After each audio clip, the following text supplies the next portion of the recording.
Hello, everybody, and welcome to the 11th episode of our gaming news podcast, the PackCast. Our hosts today, as always, are Cool Trainer Camilo, the Janebo, Dan from the Tea Lounge, and myself, Phil Fantastic. Alone, we are but single, vibrant colors, but together, we form a glorious rainbow. Together, we are the Game Pack. This week, we'll be talking about Cuphead, the TV show, was announced for Netflix. We got a lot more Pokemon Sword and Shield news. It just keeps coming. And our big story of the day is the Switch Lite. Let's get into this week's PackCast. Our first story today, guys, is Dr. Mario World for iOS and Android, question mark? Is that on Android? It's on both. It's on both. It's a match 3 game that has a Dr. Mario skin, but it's not truly the Dr. Mario game that we all know and love from the Game Boy and future iterations. Actually, was it a Game Boy game first or a NES? It was an NES. NES game. I love Dr. Mario. I think it's one of the better puzzle games. So when I downloaded Dr. Mario World, I was severely disappointed because it's a really weird drag and drop matching game that I played the first 7 stages or something. It requires 0 skill. Well, it gets harder. Like, it's not... Like, the first 20 stages are like a tutorial. Okay. All right, fine. But that was boring to me, and I'm already out. That's how I felt about Super Mario Run, to be honest. Yeah, going back to what you said, if you're saying this isn't a Dr. Mario game, is Mario Run not a Mario game? If it doesn't grab you right away, not a Pokemon then game? Is it worth playing? I don't know. Well, I guess that's a fair point.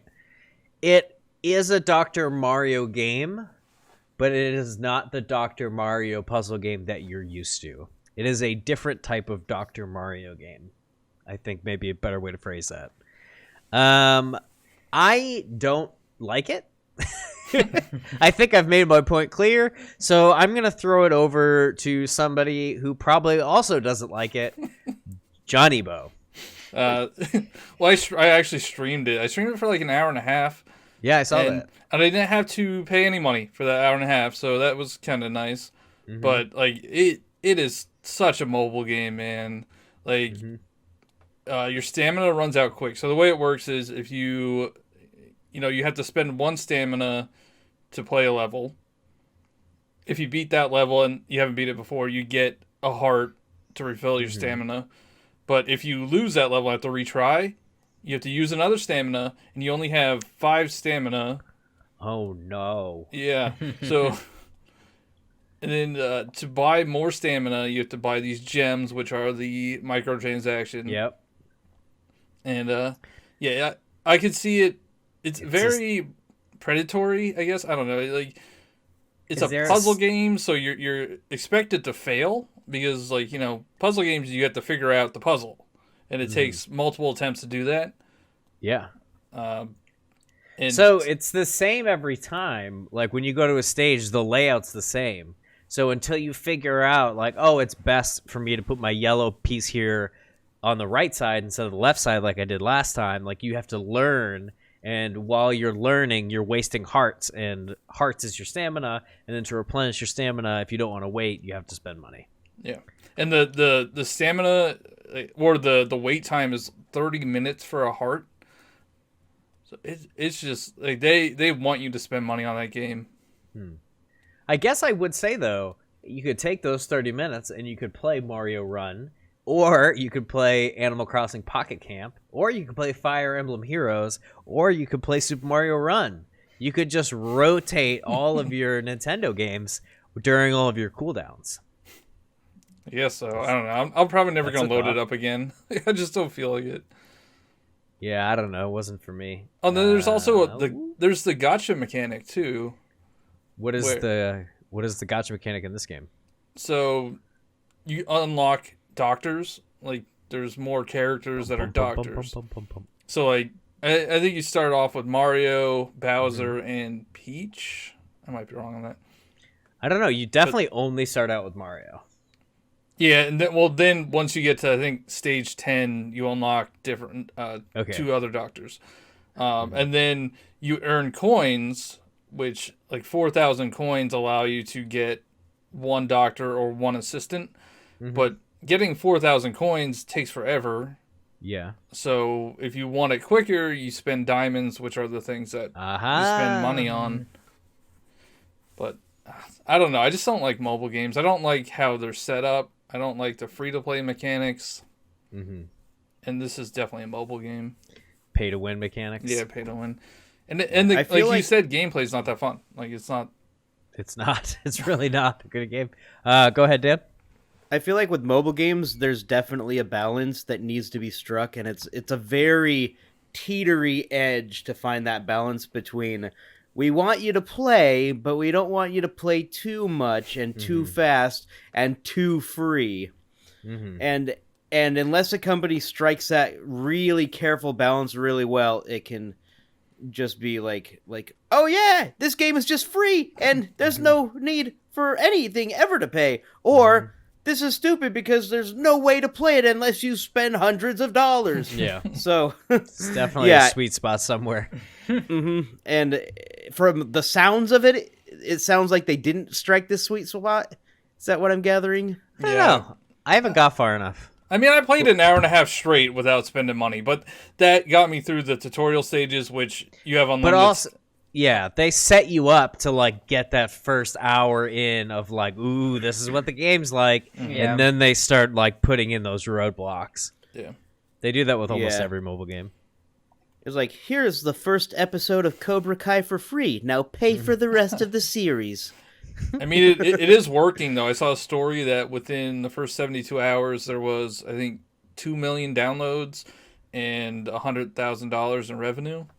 Wow. So they're gonna make money off of it. Oh yeah, absolutely. They always do. They always do with stuff like this, and they will continue to do so unless people stop playing them. Yeah, and it's just so easy with mobile games to spend money because it's already linked to like your Apple account or whatever, and you're just like, yeah, $1.99, no problem. Thumbprint, done. Tell me about it. There was gotta buy some incubators there, Cam. There was a sale today. On Prime Day for like it was a $50 iTunes card for $40. So I was like, I'm probably gonna spend that money anyway. Might as well just buy it. Wow.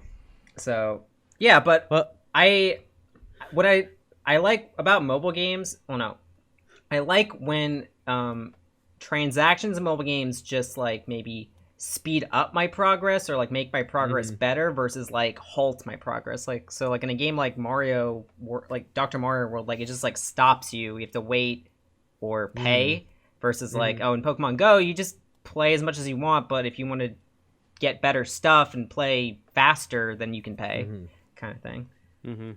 That's true. I think Pokemon Go does a good job of allowing you to play without spending money, but the stuff you get with the money is worth it more than, spending $5 for 10 diamonds so you could get 10 more plays. It just seems like a waste of money.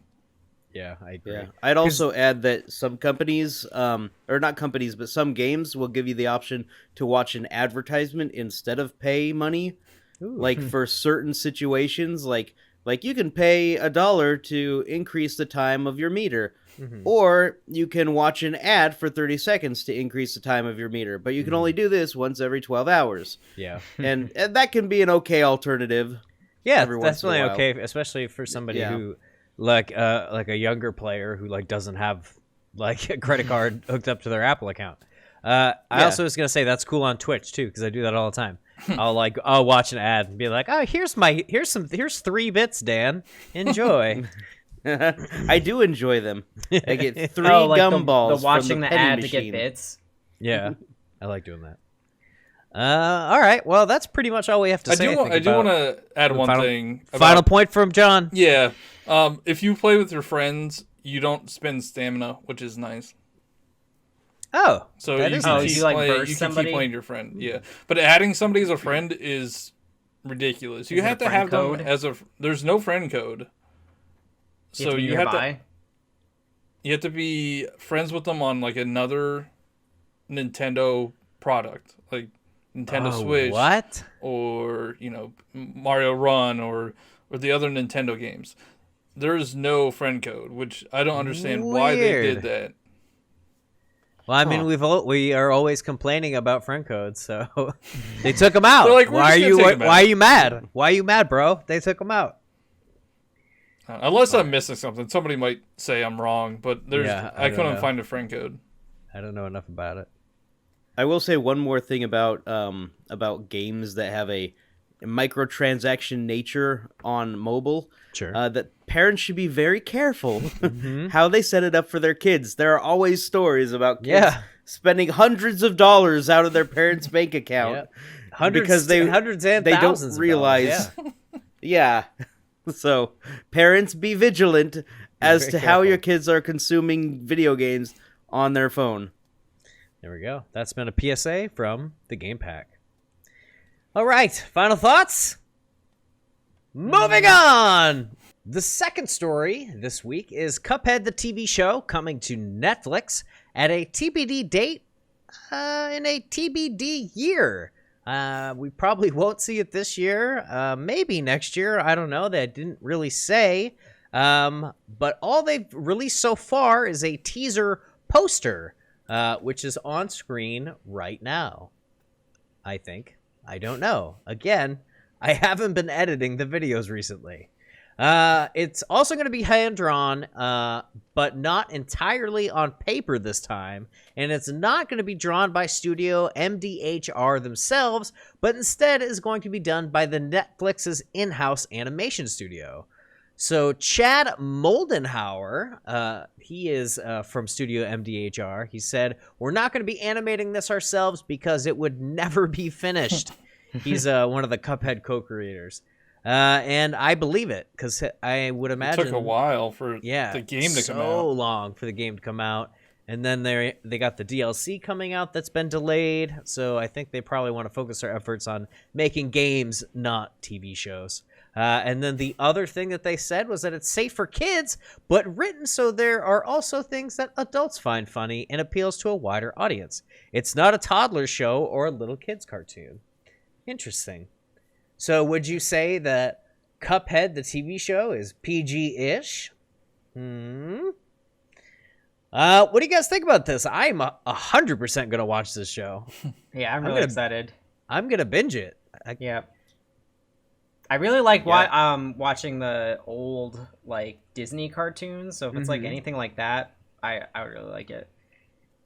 Yeah, I think when we were talking about our game franchises that should be movies, Cuphead was one of the ones that was mentioned. And a TV series is even better because there's going to be like more content. Yeah. And Cuphead is great. It looks great. It's really fun to play. And a show, I think they can do so many things with it. I'm really excited for it. Yeah. Short, cool little story arcs of like, oh, we got to go beat up this guy. And I don't know if they'll be dealing with the devil again, but, maybe they have like a new task where they have to go around and, gather up new things. I could see how it could be a little bit darker than for kids because the game, Cuphead and Mugman get in debt with the casino, and that's why they have to make a deal with the devil. So you think the show's going to be darker, or do you think the show's going to be lighter? I think it's going to be around the same type of writing. Okay, gotcha. Yeah, I can imagine that's probably true. Especially it's on Netflix, so they don't have to like appease to anybody. Yeah. They can just make whatever kind of show they want that doesn't necessarily fall into a specific age group or bracket or rating. I don't think they have ratings on Netflix movies or TV shows. They probably have to. Think so? Yeah. Probably. I think they have their own system or something. Yeah. Yeah, but that's not like externalized to us, is it?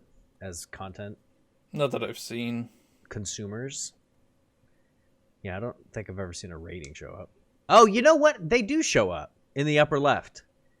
When it starts, it says the rating, and then it says what's in it. They do actually have ratings. So I was wrong. So this is really just, we saw a teaser poster and we were excited about it and we wanted to talk about it. Yeah. I don't have a whole lot to say other than I'm hyped and I want to maybe circle back to this when we have more information, but I wanted to bring it up because we're all super excited about it. It makes me want to play the game again and actually beat it. Yeah, and actually finish it. Yeah. Raise your hand if you've actually finished Cuphead. Wah, anybody... wah, wah, wah. Is anybody raising their hand? I'm raising my hand. You I 100%ed that. Yes. You did? Yeah. I'm close. I I'm 100%ed Cuphead. I'm always wrong when it comes to Dan. Always. I'm like, whatever. There's like, I always like predict. I'm like, oh yeah, and everyone's gonna love it, and you're like, I'm not gonna love it.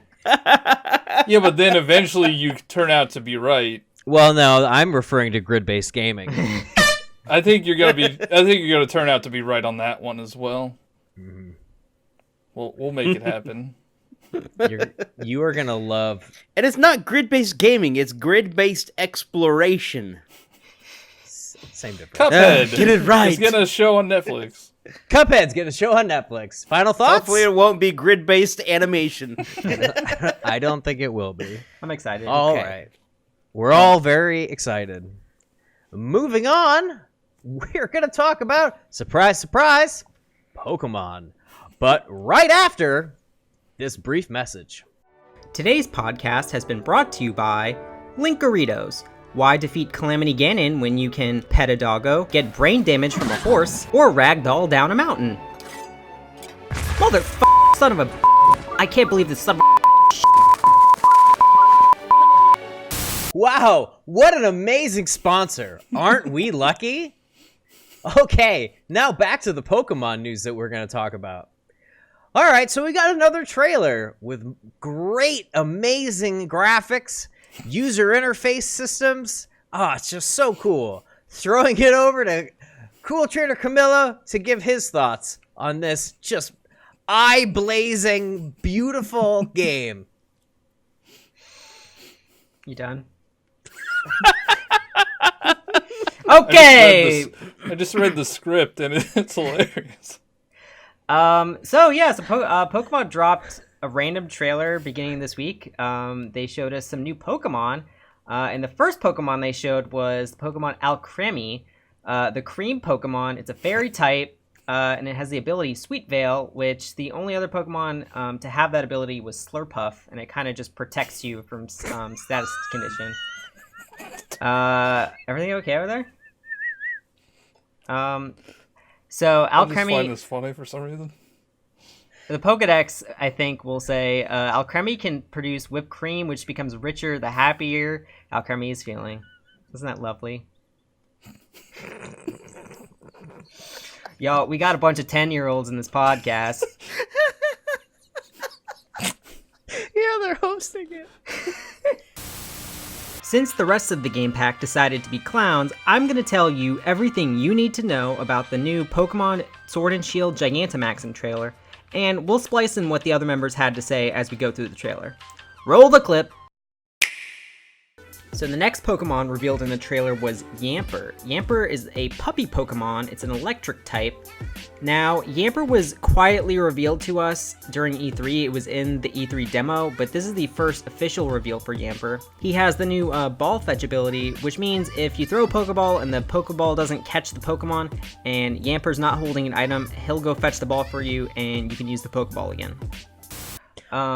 That's an awesome ability. Yeah. And the little blurb that they said about it was, it has an organ in its body that generates electricity, and this organ is activated when Yamper runs around, which is super cute. And apparently the internet's blowing up about its tail animation, which I really don't care about, because everyone's going to delete the animation, or delete the move anyway, so why do we care? Because he just turns around and it just picks up its 3D model and just goes and it's on a current gen console. That's just but they can't animate every single Pokemon's tail, and all Pokemon don't have tails. Because like if they pull it up through like metronome, what if the Pokemon doesn't have a tail? It's just gonna break the game. I still can't get over the creaming of alchemy. You got me there on the tail whip. I don't know what they would do, but like maybe they could do an animation where like it's always the same tail. Maybe they could do like a tail just pops out of nowhere. Yeah, like a big shadow tail or something that goes like whoosh whoosh whoosh. Because you know how like Mean Look makes eyes come up out of nowhere. You know sometimes, what I mean? Sometimes it just like illuminates the own Pokemon's eyes. Yeah, but you know, just saying, if you're worried that if Pokemon doesn't have tail and they use Metronome, that's one possible solution. We also got a reveal for Roly-Coly, which is a coal Pokemon. It's a rock type. It has the ability Steam Engine / Heatproof. Steam Engine is a completely new ability, which actually boosts your speed if you're hit with a water or fire type move.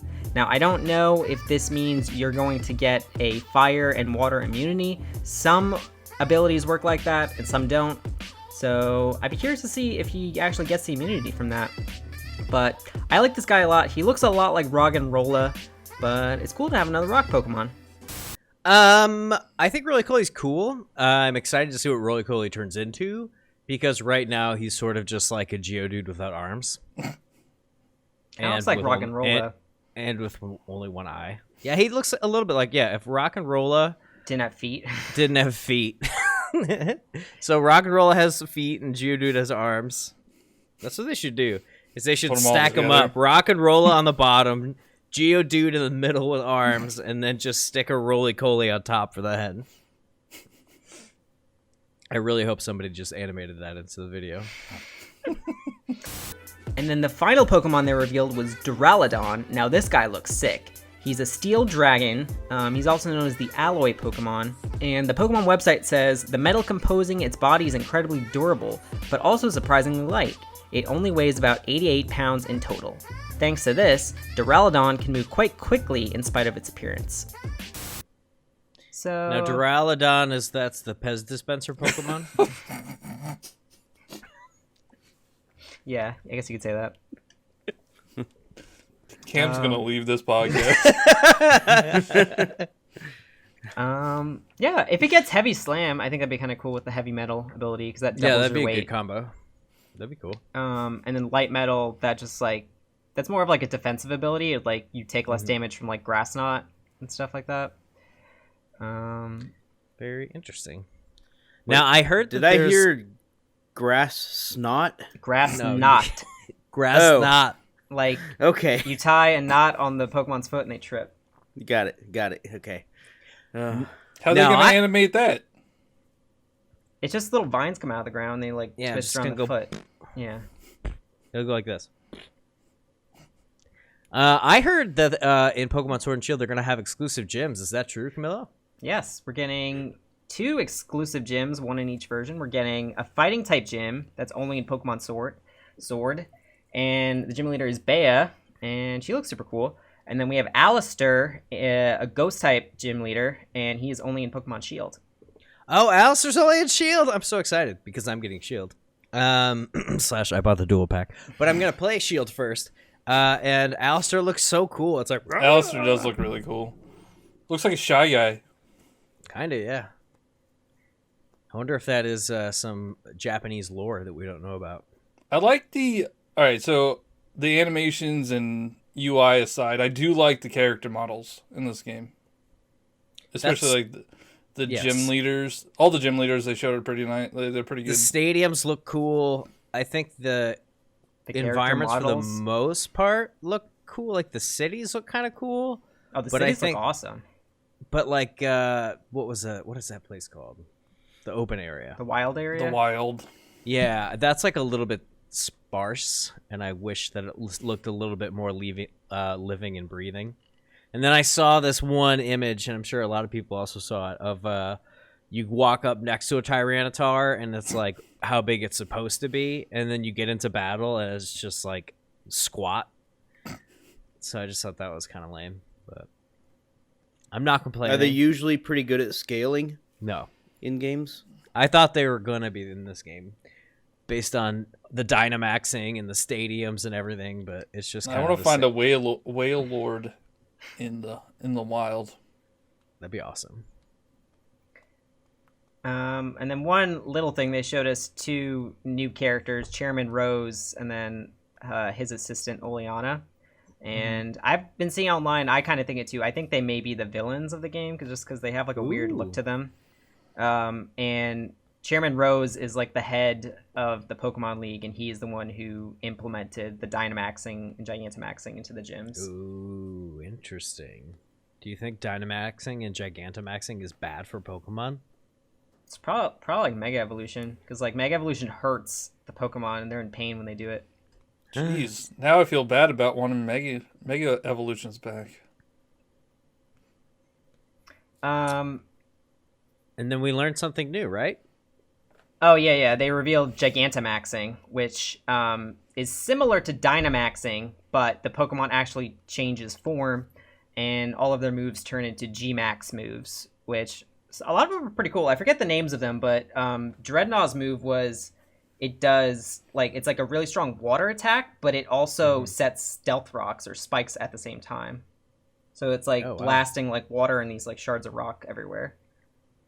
That's intense. Yeah. And then sweet. Yeah. So. And then there was a cake. Yeah, and there was like some weird. People are thinking that I think like Pikachu and Charizard. I think there was another Pokemon, but I think they're gonna get Gigantamaxes too. And a Pikachu Gigantamax? Yeah. Pikachu? What's he gonna look like? I saw something that you need crystals to Gigantamax. Yeah, actually, are those consumables? No, it's probably like a Mega Stone or something.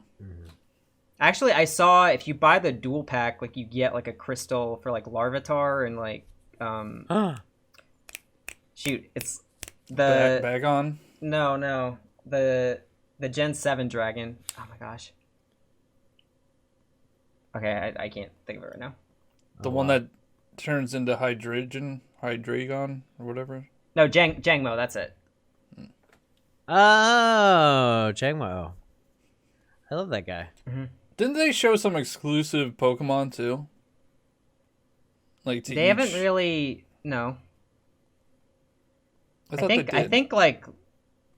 I thought those two are Larvitar and one. Jangmo are version exclusive. Interesting. I don't think they've like stated a bunch of them which are which.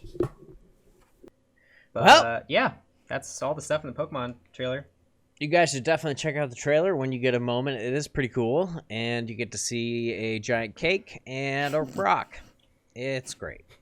I don't know why I torpedoed that segment. I'm sorry, Camilla.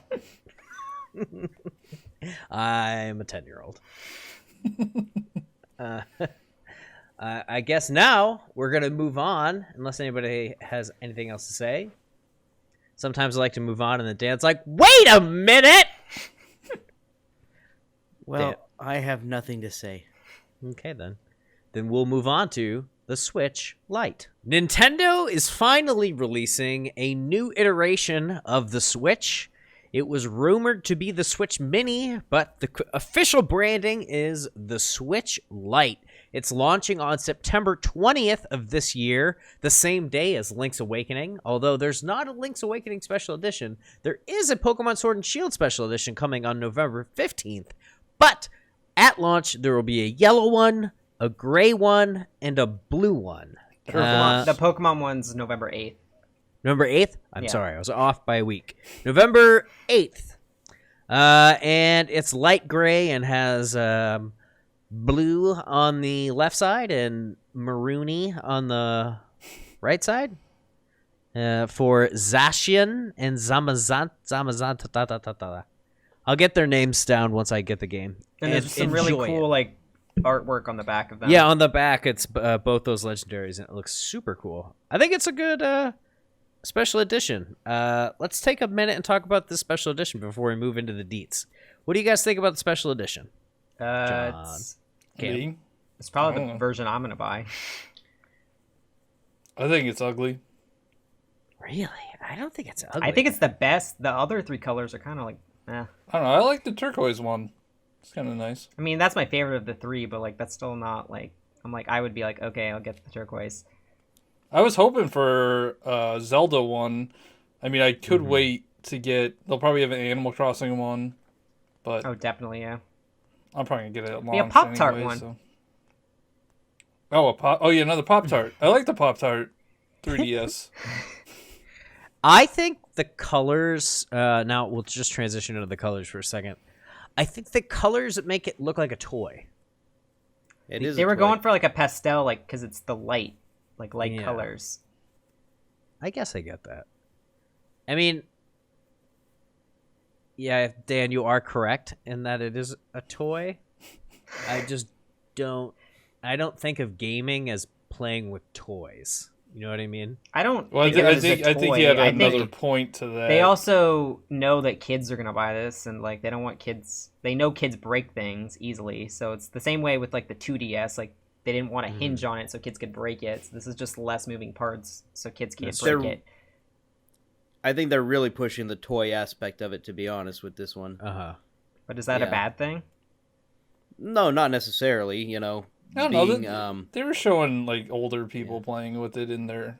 No, it was all older commercial. people playing it. Yeah, they're doing the same thing, like millennials or whatever the generation below. It's appealing to me. Like that's true. I'm 30 years old, and it's appealing to me. I'm 11. And it appeals to me. Oh, did I say the price point? No. It's $190. It's $199.99, and that I just wanted to say. In addition to that, Dan brought up a good point off the air that you can buy a refurbished Switch without the dock and have the removal thing with the IR sensor and split Joy-Cons and tabletop mode for. Do you know how much it was? Well, I bought my second Switch off of eBay for $150 without a dock. It didn't have a dock. I think it had a charging cable, but I'm not sure. But I mean, yeah, you can get a charging cord cheaply. You can get like a full-blown Switch refurbished, factory refurbished without a dock, and you have more functionality, more options than the Switch Lite, but for a cheaper price point. Yeah, but people like new things. Yeah, that's true. There are trade-offs. That's true. I don't know. I'll pay the extra $50. Like I mean, for me, I already own a Switch, so it would be a different use for me than somebody that is looking for a Switch for the first time. Yeah. Mm-hmm. And then Daniel also brought up another interesting point. Is it really that much? They are toting. It's the Lite version. It's more portable, and you're saying it's not really that much more portable. And I wanted to pick your brain on that. Elaborate. Absolutely. So like with the actual Switch, if you want to like take it on the go, you can actually remove the Joy-Cons and pack the tablet separately from the Joy-Cons. Put the Joy-Cons however you want, carefully, wherever you want. They're not attached. They aren't just exposed to however you put it in, whatever you're packing. So you can make it shorter on either side by removing the Joy-Cons. You can protect the controllers. With the Switch Lite, it is its length, so it's longer, and you can't change that. It may be a little smaller than the Switch with the Joy-Cons attached, but it's not when you take the Joy-Cons off. So then, I think what they should have done, honestly, is like put the controls on the bottom and make it like a clamshell, or even just one unit, I guess, but protecting the controller is what makes a portable system portable, like good and portable. And with the Switch, they kind of are able to do it because you can remove the controls and protect them in a different fashion. You can put them in your pocket, put the tablet in the other pocket, and off you go. Who does it like that, though? Who doesn't? Yeah, I don't. Yeah, you can. You have options. Is the idea? Yeah, but you buy a case for a Switch, like it usually fits like the whole Switch. Not like you don't have to take the Joy-Cons off. That usually makes it more bulky, and you have to put them somewhere. That's true. Like you have to put them in a pocket or somewhere. Like I don't like how they show. I feel like some promotional materials show them putting this thing in a pocket without a case. Yeah, that's who does that? idea. Nobody does that. No one does that. Yeah. Also, if they had a clamshell, it would. They wouldn't do a clamshell.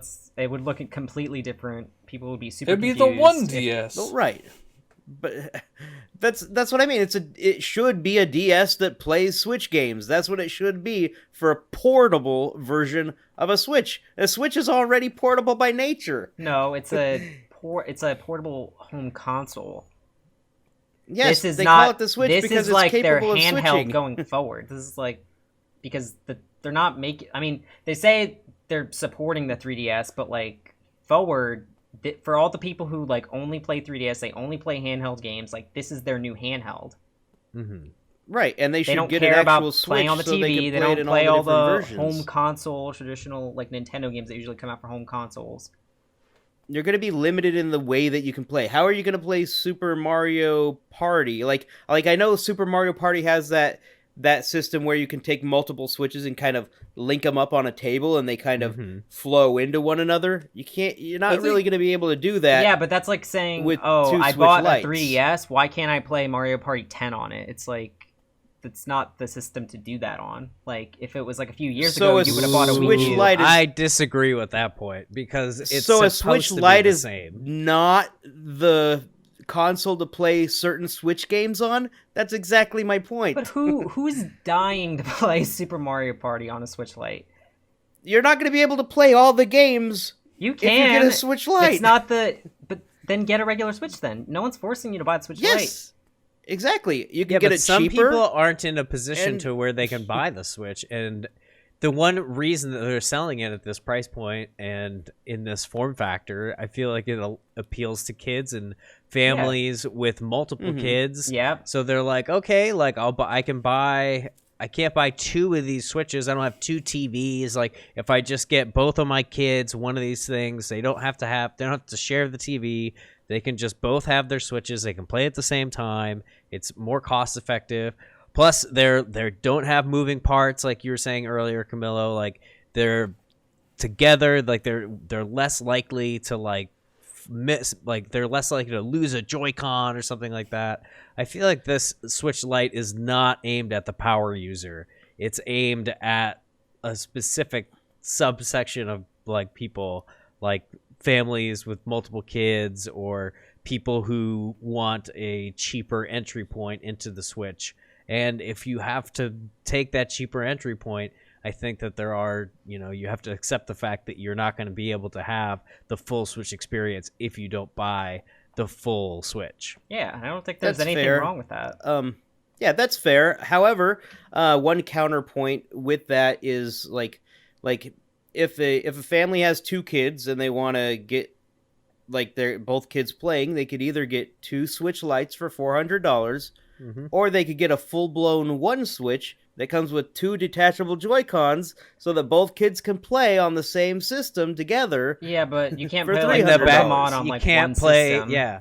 And you can't do that in the backseat of a car on a long road trip with single player, both of them playing Link's Awakening DX. That's just right. But I mean, do both kids really need to play all together? I mean, there is something to be said about learning to share. There are a lot of franchises coming to the Switch that were only handheld games prior. So like, you need to play it in that like personal level of like, this is my game. I can only I play it, and then my other like sibling or friend, like they have their own copies, so we can play together. Like they can't. It's like not a game you share. It can't just be like profiles and trade off because they're siblings. Because I remember growing up, we would trade off because we would have one handheld. It's just... You play it, okay, now it's my turn to play it, kind of thing. So, I mean, there is something to be said about that as well. You know, I can understand. You know, get a Switch Lite for both kids, sure. Okay. Or you could get two refurbished, and both kid has a real Switch. That's also a thing that could happen. I also think, though, that the user who's buying the Switch Lite is probably not, and I'm probably, stereotyping, like, these people, but like they might not have the technological like wherewithal to like go onto eBay, find a credible seller, like get a good price, get two of them, like figure out like a warranty on a eBay item. Like, if you just buy a Switch Lite for $200 at Walmart, it comes with a year warranty, and you could buy another warranty at the counter. Mm-hmm. Like those, That's I feel true. like these are the people who are buying Switch Lites, not. Yeah. Switch Lite also won't be compatible with a lot of the different Switch accessories, such as like they make like a car seat adapter, not necessarily Nintendo, but like third party. You can get a car seat adapter where on the back of like the head pad for the back seat, you can put the. But the whole point is to tablet. play. Yeah, but you're not going to play it mode. you're not going to play it in tabletop controllers. anyway. Right. You can't play the Switch Lite in tabletop. Well, you can. You know? You just need to You just lean have it to up prop it up, against. yeah. Yeah, and buy a second set of Joy-Cons and a Joy-Con charger. Exactly. And then at that point, you're already at the price point of a regular Switch anyway that would come with those things. I mean, So I if you completely understand If you why they're ever doing plan on playing in tabletop mode ever, it's best to get a normal Switch. You know, we If you're haven't ever mentioned going yet, to dock, it's best to get a normal Switch. we should also just real quick run down just a couple points here. The battery life is improved No, just it's by like a little an bit. hour. It's like an That's- hour. Okay, but an that's hour, still like 25% more. Yeah, if you think about And they 5 also to 6 hours and then 6 to 7 You hours, can get that's battery a big packs. chunk. It has a. Did we say this has a D-pad and not the Joy-Con That buttons? makes it worth it just for that. That was. I bought one of the Joy-Cons, the Hori Joy-Cons that comes with the D-pad because I wanted one on my Switch because it's better. And then also, what was the one? I think those are the other two things. But the chipset thing is, I think, the new chipset that they're going to use moving forward, and it potentially will be in a Switch Pro model if that ever comes out. But that is the thing that optimizes the battery life is the new chipset. Yeah, D-pad looks cool. If your analog stick goes bad, though, if one of your analog stick goes bad, instead of replacing a Joy-Con, you got to replace the entire unit or send it in for like a warranty kind of situation. I don't want to jinx myself or anything, but I've seen so many people talk about their Joy-Cons drifting. I have not had that issue. I have a day one Switch. Mine drift. Oh, really? The Joy-Cons are absolute Is that just nightmare. when like your character or something's moving and like your stick's not moving? Yeah, you're not touching it. Yeah. That's happened to me once. And or the twice. Joy-Cons already are so small, I can't imagine like that a selling point would be they're 10% smaller. It's like Well, the screen I won't is even be able to hold them. They said the it's the screen width is of actually smaller. the width of the Switch Lite is one Switch minus a Joy-Con. So if you want to know what like the Oh wow, size that's is. actually pretty small. I wonder how like good it's gonna feel in your hands. Yeah, or your pocket. Yeah. I think it's a good I think Koizumi said at the end, it's just good to have options. No one's forcing you to buy it if you don't want it. Absolutely. Yeah. Yeah, there is definitely a market for this. There's no getting around that. I honestly can't tell who the market is for, but clearly there is one. Otherwise, Nintendo wouldn't be doing it. Nintendo's not a dumb company. I'm sure they know what they're doing. So look at the games that are coming out this year. Yep. You have Fire Emblem coming out, which is historically on handheld. You have Link's Awakening, which is a top-down Zelda, which is It was normally on a handheld. handheld, yeah. Then you have Pokemon, which has always been on handhelds. So they're trying to get the market that hasn't converted yet because they only play handheld. Yeah, they're like, oh, I bought this 150 2DS XL, or I bought a $200 3DS. Now I have to pay $300 just to play Pokemon, or something like that. So now, Yeah. I have an interesting question for you. So, like, regarding, like, motion controls, I think they're going to be compromised, right? The motion controls will be compromised because they have a gyroscope but not an accelerometer in the Lite? no accelerometer, but a gyroscope. Post-editing note, the Switch Lite will actually have a gyroscope and accelerometer, so your motion controls will not be affected. Okay, so you'll be able to do some motion controls, but Yeah, not so like all the motion like controls? arrow aiming and like Breath of the Wild or like Splatoon, like gyro, but I don't. If you have to like shake it, that's like an accelerometer thing. Okay, but so like with some of the puzzles in Breath of the Wild where you have to flip the controller entirely over, That's gyro. you won't that'll be work. able to detach and flip over the controller. You'll have to like tilt your head completely upside down. Yeah, but when you flip it upside down, that's cheesing it. That's also that's a cheese, and that's not how it's meant to be played. It depends on the puzzles. Some of the puzzles require you to rotate your controller fully around 360 degrees in all directions. But 360 is back to the original position. If you're playing on a portable system, you might have the room to lay out. Roll around on your floor, Dan. Like, no one's stopping you. You know what you do with those Get up ones? in there. You just turn around and leave the shrine. Yeah, you can't play some of those ones suck anyway, so you don't want to do them. How do you get the Tunic of the Wild if you give up? Yeah. And so my question to you regarding, like, compromises like that is, do you there's think gonna that be they compromises. Like, they can't make every single thing work. You're paying less money. Right. Yeah, exactly. Absolutely understandable. So the question I'm posing is, do you think that in the game design, in order to market toward this new Switch model, do you think they are compromising some of their vision in bringing these games to the Switch? No. I don't. You don't think they're specifically avoiding putting things in because they won't be having that functionality? Like they said that accelerometer stuff is always just like bonus add-on stuff like that. I would argue that if you try to play Super Mario Odyssey and you want to roll without shaking you don't need the to controller shake in that game, right? You just hit the button. You shake like mad. You can roll to an extent with pressing a button, but if you want to like seriously play Super Mario Odyssey, you're going to be shaking the crap out of that controller. Well, and in handheld, I don't think Odyssey Switch is Lite... garbage. I don't think I've ever shaked or shook the controller while playing Super Mario Odyssey. I have. Well, yeah, to do the roll. But I don't think the Switch Lite is like targeted at people who speedrun Super Mario Odyssey. It's not targeted toward people who play certain aspects of many of the games. So you will have a compromised experience with many of the games. That's all that I'm saying. There will be compromises within many games. All of the games, like some of the games. Right.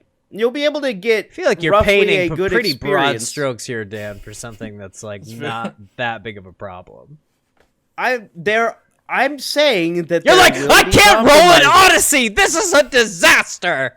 All I'm saying is that there are compromises that you can't get around. If you get a Switch Lite and you play this game exclusively on Switch Lite, there will be compromises to the experience and vision of the game. Yeah, that's but all I'm saying. That sounds like you want going forward them not to do that, so they won't push games going forward, and they'll make all the games work on the Switch Lite.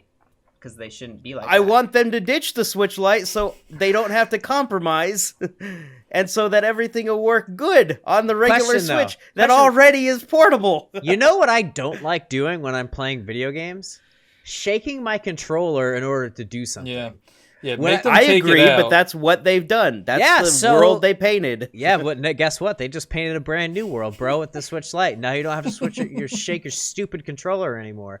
And and you don't get those features in that game if you don't shake. Oh, they said no. You miss it because they designed it into those games. It is part of the game, whether you like it or not. It's part of the game, and you're missing that if you don't shake.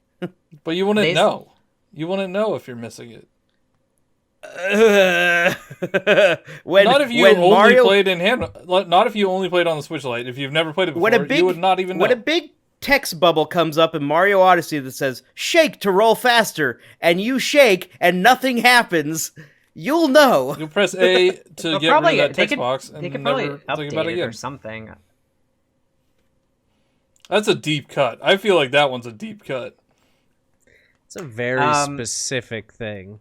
They also said no. That's one specific example. I also gave the example of Breath of the Wild. The game of the year will be compromised on the Switch Lite. Motion control. If you play exclusively Breath of the Wild on the Switch Lite, you are not getting the Game of the Year edition, in my opinion. What's compromised on Breath of the Wild?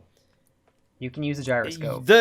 Many of the shrines require you to flip the controller completely all the way fully around, like lighting all the torches with the water and trying to get that fine-tuned. But it's a cube. You flip it completely over. That's a thing that you can't do properly if you can't detach your controller. All right, guys. It's a compromise. New game series on the Game Pack. Switch. Can it be done on the Switch Lite? And it's going to be really hard to capture because there's not an HDMI out.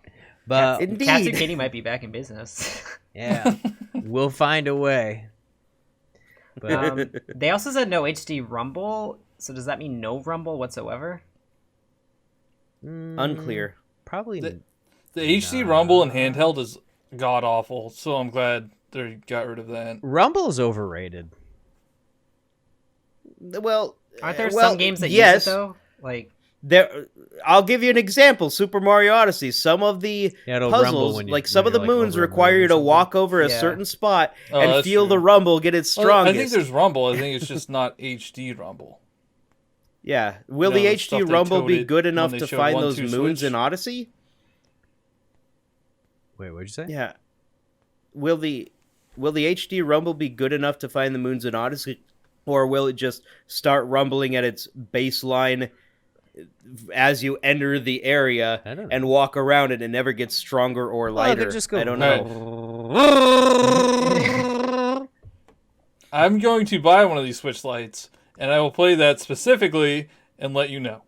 There we go. Okay. What is the name of the series that we're doing? Just it will be Light switches.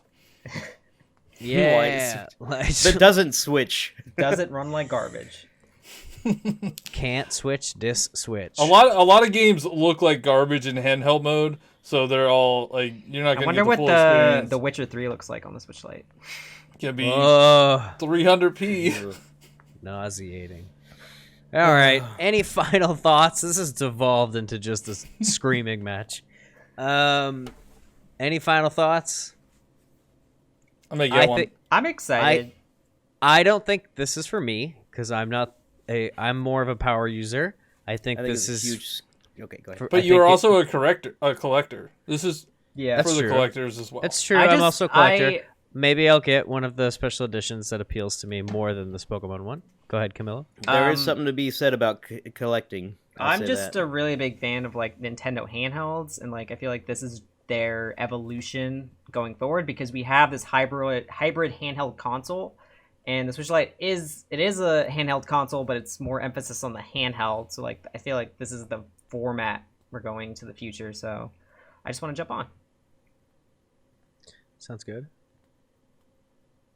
John, final thoughts? So I think I'm gonna get one as well. What they said something about it's gonna be there in the future. It's gonna be easy to play something on your Switch dock mode, like normal Switch. I don't know how to say it. Just Uh, switch. Main Just Switch, your yeah. Switch, and then go to your Switch Lite and just pick up where you were.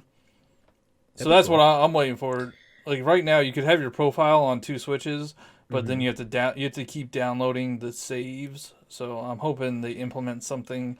That Yeah, is something like seamless. Google Stadia, kind of, where like you're playing Yeah, at home on one thing, and then or- you just pick up the other thing. And you Or start keep playing. Xbox and PC. Like I could play Gears 4 on my Xbox and then go right to my PC and pick up right where I left off without pretty doing anything. That'd be great if they managed to make that happen on the Switch Lite. If they managed to make that happen on the Switch Lite, gotta say that might be the tipping point for me. And I would just leave my main Switch docked, and I would take this one around with me.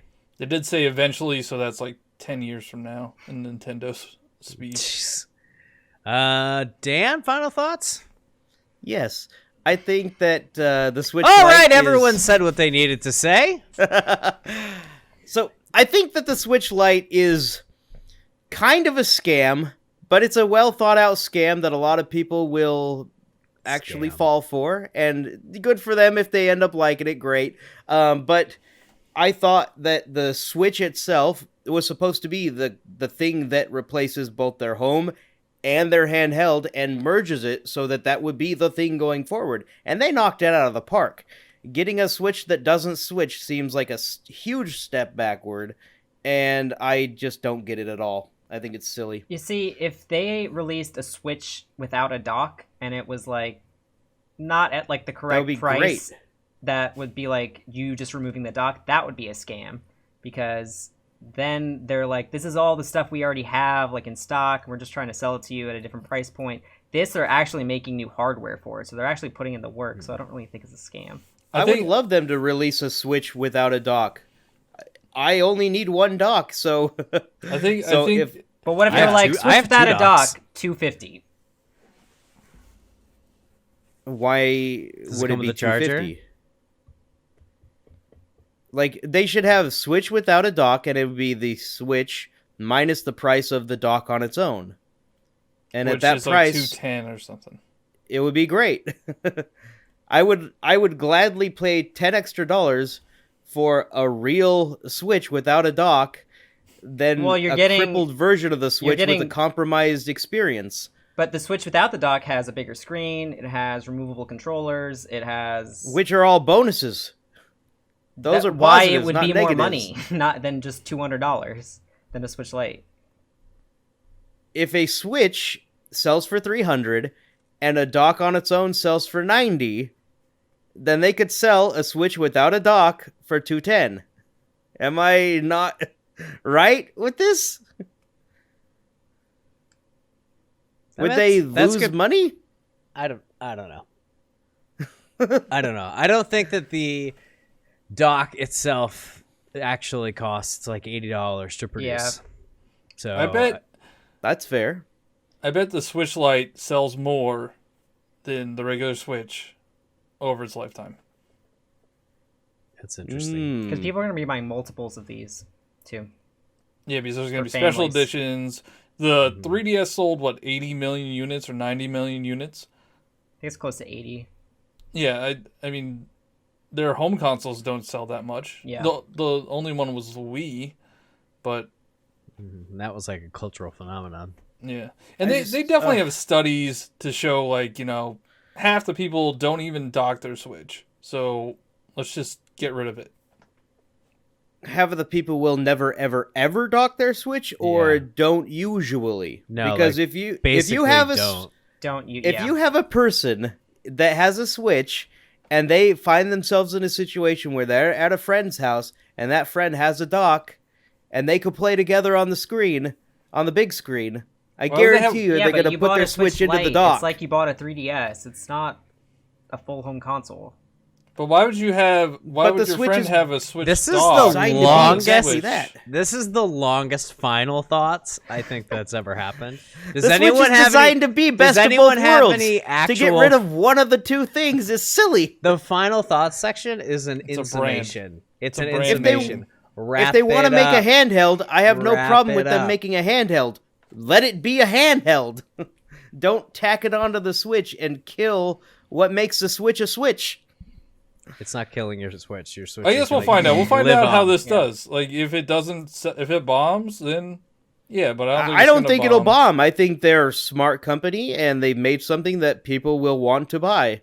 That doesn't mean that it's a good experience. We'll find out this September. All right, guys, that's our podcast, and we always like to end with a little bit of a personal touch so you guys know what we're doing off stream or on stream.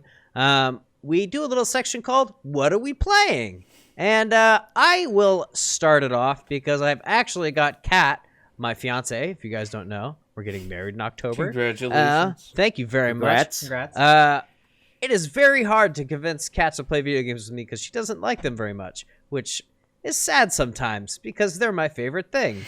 Second to her, she's not a thing. She's not a thing though, so I'm also saving myself there too. But we've been playing the free games on PlayStation Plus this month are Detroit Become Human and Horizon Chase Turbo. And we've been playing a ton of Detroit Become Human because we actually beat earlier this year Heavy Rain together, which is another Quantic Dream game. And it's really fun. We put it on casual mode, so it's like you really just walk around and you solve the mystery and you listen to the story, and it's like an interactive movie. And you know, I feel like it's a really good gateway into gaming. So if you have somebody in your life who would want to get into gaming, I think the Quantic Dream games are a really good jumping off point. And Horizon Chase Turbo is the other free game. And it's like Top Gear from the SNES, and there's another game. Was it like California Racing or something like that? Oh, I know what you guys mean. remember? Like the arcade. Yeah. It's basically like a 4K remaster of that game, and it's our reboot, and it's awesome. I love it. Driving USA. Yeah, Driving USA. It's just such a fun arcade game. It's like the July games on PS Plus, dude. Oh, so good. Also, It's weird because they switched one of them. Like they Detroit switched Become Human out. wasn't supposed to be there. It was supposed to be the soccer football. game. Yeah, soccer. What is it? It's not the FIFA one. The other really popular It's the one.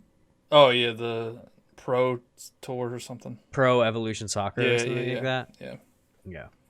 And then I'm playing Mario Maker 2, making lots of levels, trying to finish my third one because I haven't had a lot of free time. But yeah, that's what I've been playing. What have you guys been playing? I'll go. So I've been playing through the Kingdom Hearts level 1 run on stream. I'm like in the it's not the last world, but it's the second to last world. So it's been pretty hype trying to beat all these bosses. I am also playing. I just bought Dead Space for like $9 at GameStop. Oh, nice. And Spoopy? Yeah. Spoops. I was playing out my second channel, Camille After Dark. But it's cool. It's like Doom and Resident Evil and Mass Effect put together. Oh, wow. Sounds good. I've always wanted to try those games. I never got into them back when they came out. Too scary. Yeah, it's like a lot of the melee from Doom and like the head stomping, but then it's also like spooky like Resident Evil, and it's in space like Mass Effect. But yeah, it's an EA game, isn't it? A what? It's from EA. Yeah, it is. Yeah, it's an EA game. But from the past, before they turned completely to the dark side. Dan, what are you playing? Surprisingly enough, Super Mario Maker 2. Hey, Dan, I got a question for you. How many hours have you put into Mario Maker 2? The last I checked the other day, it said over 105. God. And then I guess I have a follow-up question, if you don't mind. Normally, when you don't like a game, do you play it for over 100 hours? I never said I didn't like Super Mario Maker 2. I said I didn't like Super Mario Maker, and I suspected that Maker 2 was going to be a similar situation. And to be fair, all the things that I said I didn't like about Maker 2 still stand, but I do feel like I am getting more of the experience I was hoping for from the first that I didn't get from the first. I am getting here, and despite its flaws, I'm actually really enjoying it. Okay, third follow-up question. Okay. What are the things... This is like just actual real question I have right now. What are the things in the first game that you didn't get that you are getting in this game? Building. I tried to start building, and I had like 4 objects I could build with, and like just play around with these, dink around until, oh, there's your building. Come back tomorrow for 3 more things.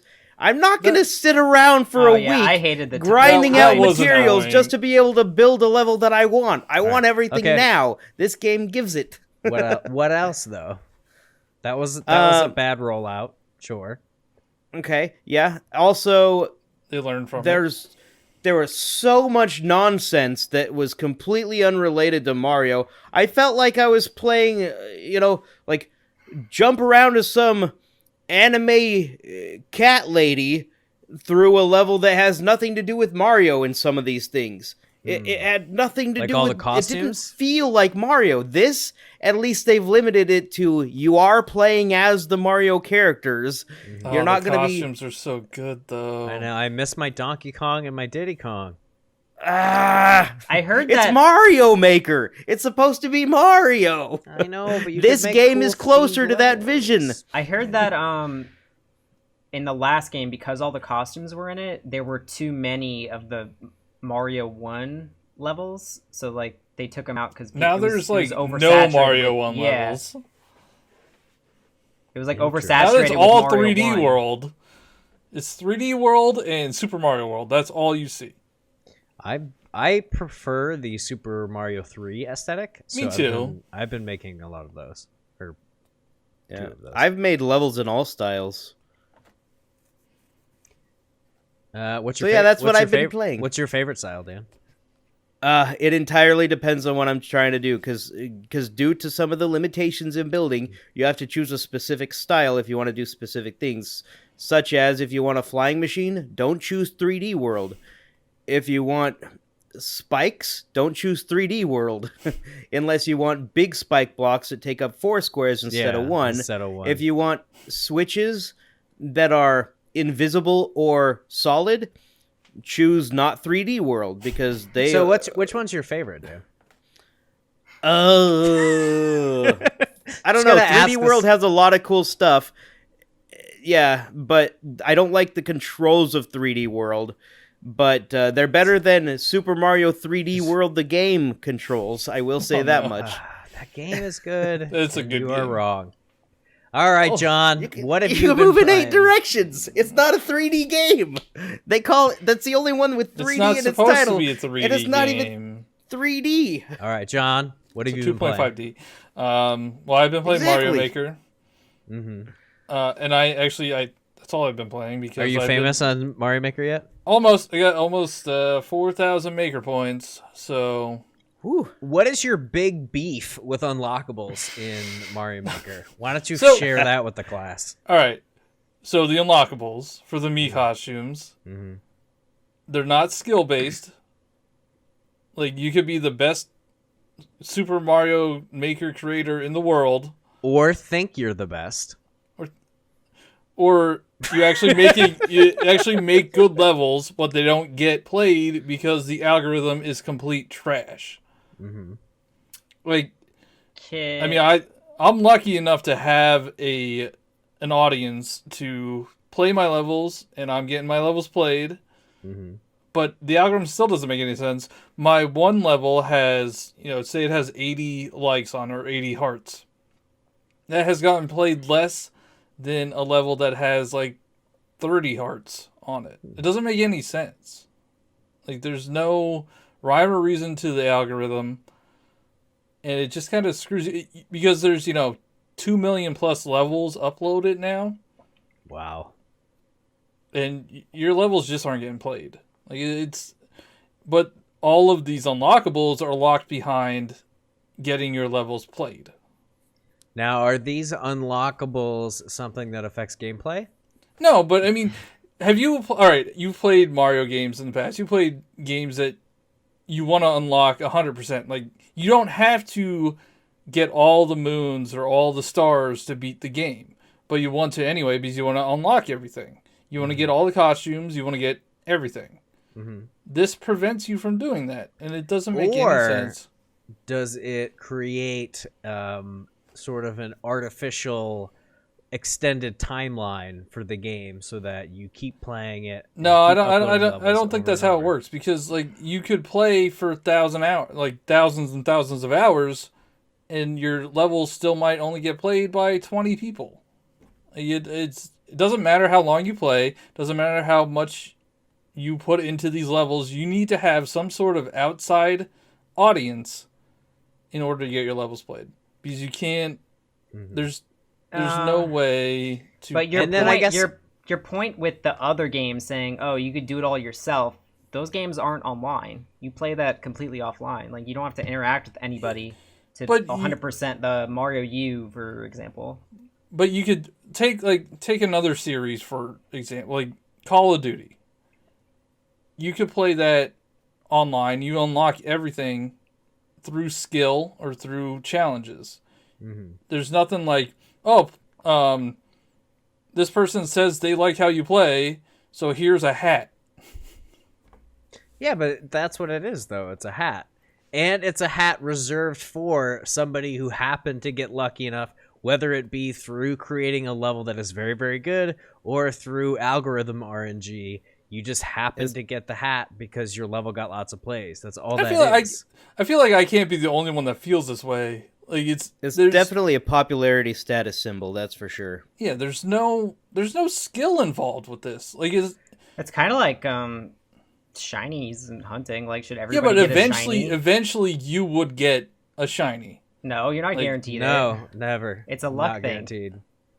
Well, you will if you keep doing it though. If you do it over and over and over again, but you could will say the same thing eventually about if you keep playing Mario Maker and keep trying to make levels, no, you'll eventually get it. Not really, because it's you're not going to get it with that dependent attitude. on it's all dependent on the algorithm that the game has. Like, I have a theory about the hearts and stuff, and like why some levels might be hearted more than others. Like, and it has to do with like playing online levels. Like when you make a level, it goes immediately, like every single level uploaded goes into the pool of online playing, like for endless mode and multiplayer. Is that correct? Well, I think it has to get played first for it to go into the algorithm. Because I mean, some levels are really good as for like just really good levels, but they might not necessarily be good for endless mode because they take some time to figure out what's going on, and so they'll get booed if someone gets it on endless mode, but it'll get hearted if they play it just finding it, stumbling across it. So it really depends on how someone discovers a level as well. That's true. I feel like, I mean, I do this myself. When I'm playing endless mode, I usually don't heart things. I just go to the next level. Oh, really? Yeah. I heart levels if they're good, and I boo unless I levels find if one they're that's bad. really good. All right. I also think I also think you need to make easier levels for them to get played. That's true. More people will play normal than playing expert. I think and we all expert. tend to make levels that are at our own individual skill level, which is higher than the average Mario player. Yeah. I have one Anyways. that has like 900 plays now, and it has like a 13%. So you're 100 away. You're 100 away. I'm saying, like, I won't have the issue with this, but I know other people will, and I think it's a stupid way of having unlocks. Anyways, I think that we're running long, so I'm going to cut the podcast here. Guys, don't forget to check out all of our individual channels, all of our individual social medias. We've got a Discord for our channel. We've also got other videos. We've got a bunch of first 15s up, and we're having more content coming soon. I think I plugged everything. Did I miss anything? Nope. Okay, guys. So make sure to hit that subscribe button, like button, ring the bell, and then hit all notifications. Because now there's like 3 separate things. You can hit the bell, or you can hit some notifications. You can hit all notifications, or you can hit no notifications. You got to now go to the all notifications because YouTube just wants to make it impossible for our videos to get watched. So guys, do what you can. Share. We'd really appreciate it. We love you all very much. Thanks for hanging out in the premiere if you were here. And we'll see you next time. Bye-bye. Bye. Bye.